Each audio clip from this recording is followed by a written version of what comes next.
كم مرة يا صديقي بتسأل نفسك وبتقول أنا ليه بكرر نفس الغلط ده رغم إن عارف إن نتيجته إيه؟ أهلا بيك يا عزيزي في الحلقة التانية من سلسلة إن عقلك بيضحك عليك. عارف الإحساس ده يا صديقي؟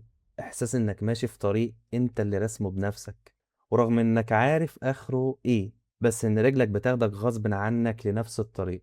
والموضوع مش إنك غبي أو ما بتتعلمش، الموضوع أكبر من كده.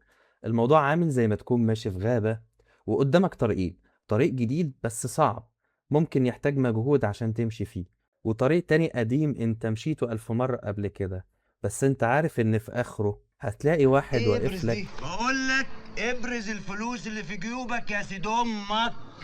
طب ايدك بس ايدك تحت شويه كده عشان جاكيتك جديده ها.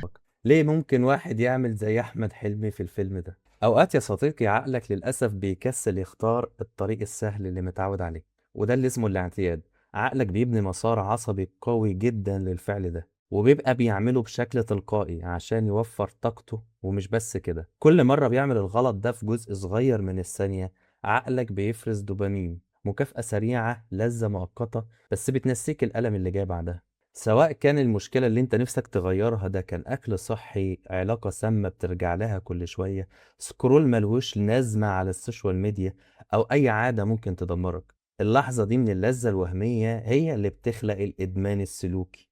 وبالمناسبة خليني أوضح لك معلومة، انت مش مدمن للوجع، انت مدمن للحظة الهروب اللي بتسبق الوجع، وبتبقى محبوس في دايرة مقفولة، تعب وقلق، الفعل اللي اتعودت عليه لذة مؤقتة وهروب، ندم وألم أكبر، تعب وقلق تاني، وهكذا، دايرة مغلقة يا صديقي. وتعالى ما أقول لك الخلاصة، والخلاصة دي لازم تقف معاها كويس جدا. الحقيقة إن عقلك بيتعود على أي حاجة، لدرجة إنه ممكن يتعود على الأذى، وبيعتبره جزء من منطقة الراحة الخاصة بيه. وبس كده يا سيدي، كان معاكم مستر زيز، وخليك معايا لأن اللي جاي هيخليك تعيد تعريفك بنفسك.